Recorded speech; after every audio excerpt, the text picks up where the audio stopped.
வணக்கம். நான் சத்யவர்ஷா. இந்திய அரசியல் அமைப்பு ஆலோசகராக பணியாற்றி வருகின்றேன்.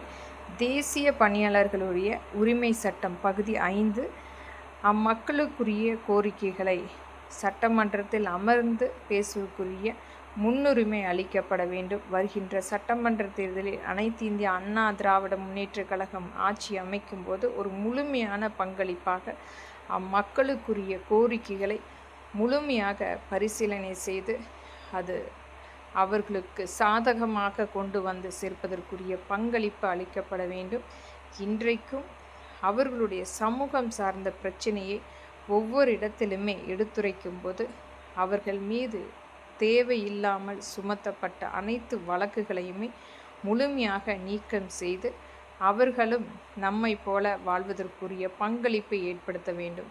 இன்றைக்கு எத்தனையோ மக்கள் சிறைச்சாலையில் குழந்தைகளை இழந்து அவர்களுடைய குடும்பத்தை இழந்து ஒரு பரிதாபமான ஒரு நிலையை இன்றைக்கும் அந்த நபர்களை முழுமையாக விசாரணை செய்து ஒரு முழுமையான அவர்களுக்குரிய சுதந்திரத்தை பெற்று கொடுக்கப்பட வேண்டும்.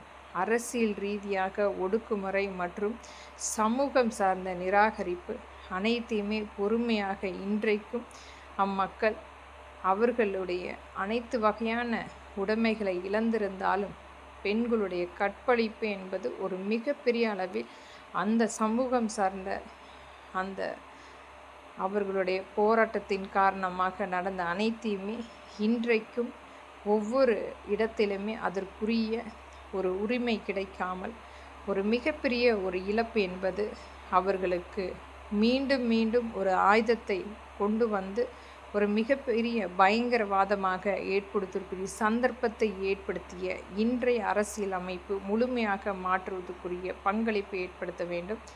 இன்றைக்கு ஒரு தனிநபர் ஆதிக்கமாக ஒரு பணக்கார வர்க்கமாக இந்த மக்களை ஒரு மிகப்பெரிய ஒரு அச்சுறுத்தலான ஒரு சூழ்நிலையை ஏற்படுத்தி இன்றைக்கு யாரோ ஒரு தனிநபர் ஒரு மிகப்பெரிய அளவில் ஆளுமை செலுத்தி கொண்டிருக்கின்றார்கள். அவர்களுடைய குடும்பத்துக்காக அவர்களுடைய நலனுக்காக மட்டுமே. ஆனால் இன்றைக்கும் சிறைச்சாலையில் ஒரு எந்த ஒரு அங்கீகாரம் இல்லாமல் வாழ்நாள் முழுவதுமே ஒரு சிறை கைதியாக அகப்பட்டு கொண்டிருக்கும் அந்த மக்களுக்குரிய ஒரு சட்ட திருத்தத்தை மாற்றியமைப்பதற்குரிய மறுபரிசீலனை செய்யப்பட வேண்டும்.